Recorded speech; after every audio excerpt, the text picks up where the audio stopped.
अब बात शिक्षा की करें। एजुकेशन ऐसी चीज है जो किसी को एक बार ही दी जा सकती है। कैसे? रतनगढ़ से हनुमानगढ़ तक का मेगा हाईवे बना हुआ है। अगर मेगा हाईवे टूट गया दोबारा बन जाएगा, और टूट गया तिबारा बन जाएगा। एक बच्चा तो 10 साल तक पढ़ गया और 10वीं कर गया, क्या 10 साल बाद हमेशा विचार कर सकते हैं कि उसको 10 साल दोबारा पढ़ाएं और अच्छे से 10वीं करवाएं? ऐसा हो सकता है क्या? तो बताओ, सबसे पहले स्कूल अच्छे होने चाहिए कि सड़क? बस यही समस्या है, ये मुद्दा है वास्तव में।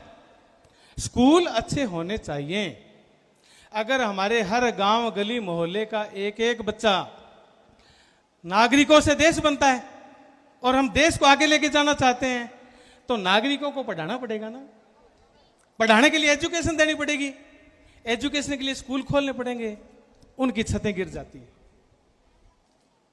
और उस स्कूल के मास्टर जी सस्पेंड हो जाते हैं, जैसे कि मास्टर जी ने स्कूल बनाया था। देखा ना आपने?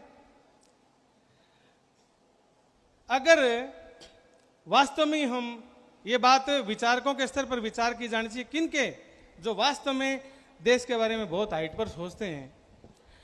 शिक्षा को जैसे बैंकों को सार्वजनिक किया था ना, वैसे शिक्षा को सार्वजनिक कर दो। सारे के सारे स्कूल सार्वजनिक कर दो। एसडीएम का बेटा भी सरकारी में पढ़ेगा तो कलेक्टर का भी सरकारी में पढ़ेगा, तो फिर बताओ स्कूल अच्छे होंगे कि नहीं? होंगे ना। तो फिर वाल्मीकि का बच्चा भी वहीं पढ़ेगा, तो फिर एसडीएम तो जाएगा स्कूल को देखने, फिर वो कहेगा जी स्कूल की छत खराब क्यों है, तो स्कूल की छत जल्दी ठीक होगी। एमएलए साहब का भी वहीं पढ़ेगा और मंत्री जी वाला भी वहीं पढ़ेगा, तो स्कूल की छतें ठीक होंगी।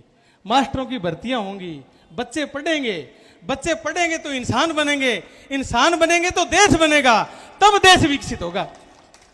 अब जब मैं ये बात कहता हूं तो बताओ इसमें कोई राजनीति है? ये मुद्दा सामाजिक है, ये मुद्दा सामाजिक है। और जब मैं ये बात कहता हूं तो मेरे से बड़ा राष्ट्रवादी कोई हो ही नहीं सकता, ये बात भी तय है। क्यों? क्योंकि देश तो जनता से बनता है। ग्रीनलैंड में आबादी नहीं है।